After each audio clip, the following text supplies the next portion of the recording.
Hello, everyone, and welcome to the first of what I hope will be sheer tens of videos at some point. Um, Warning off the bat, this is not truly flea market finds. It's the middle of winter and no yard sales, no flea markets in the area, but we do have thrift stores, resale shops, goodwill, and things like that, and that's what I'll be bringing you until weather clears up. Um, so here's to it. Very quickly, I do a lot of books on Amazon, um, and books can be had for soft covers 50 or 75 cents a piece, and can sell for quite a bit. Um, Looking at these four, what you look for are small labels, um, smaller companies publishing books that are to a niche market. You know that the print run is going to be very small, and there won't be a lot of copies or a lot of printings floating around out there. Of course, if you can find a marked first edition, then that's what you want to do of something pre probably 1985 or something, a huge book, but a hugely popular book, but that's incredibly rare. So generally, I use the Amazon app to scan it or pull a quick description. If it's something over about $5 or $7, you can take a chance on listing it. You're probably going to be carrying it for quite a while, so you got to have a little bit of space available. Something like this, if you look for it, there's no UPC on the back, no ISBN listed on the back, so you can open up to the interior and pull the ISBN that way. If you do that, sometimes you'll notice that you found yourself a signed copy, which is always a nice surprise.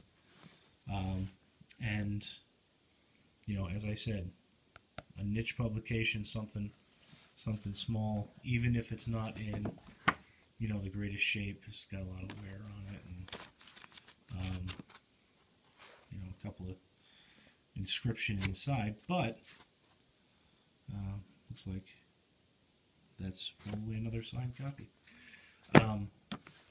But smaller press, especially university presses, you might get lucky and find something that's worth a couple of bucks.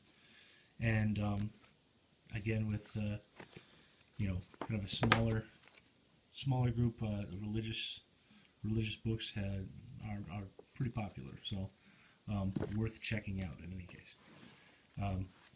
Also, that group was from Habitat for Humanity Restore here in town.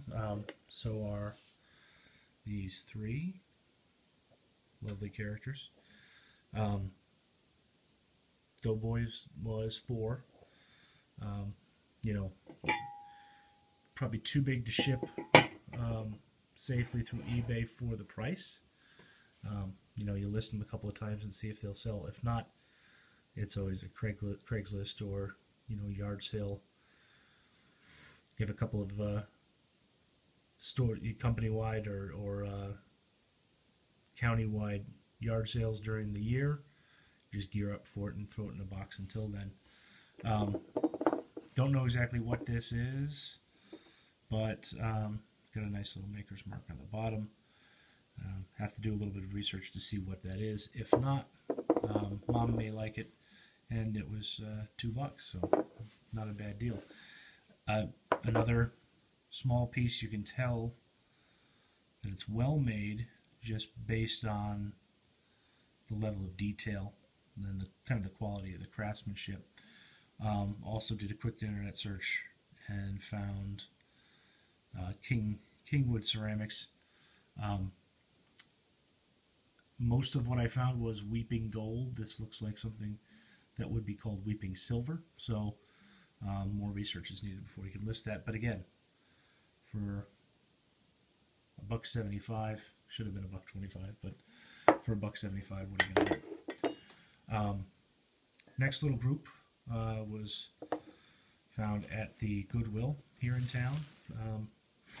As you know, if you've been doing this for a while, Goodwill's prices have gotten quite a lot higher.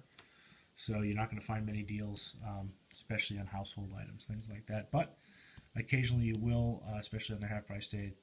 This is a Pyrex cup. Pyrex is in high demand, and if it's in decent shape like this, it's a nice little replacement piece, and it was half off, so worth getting, even if you just end up using it for yourself or holding it until the yard sale.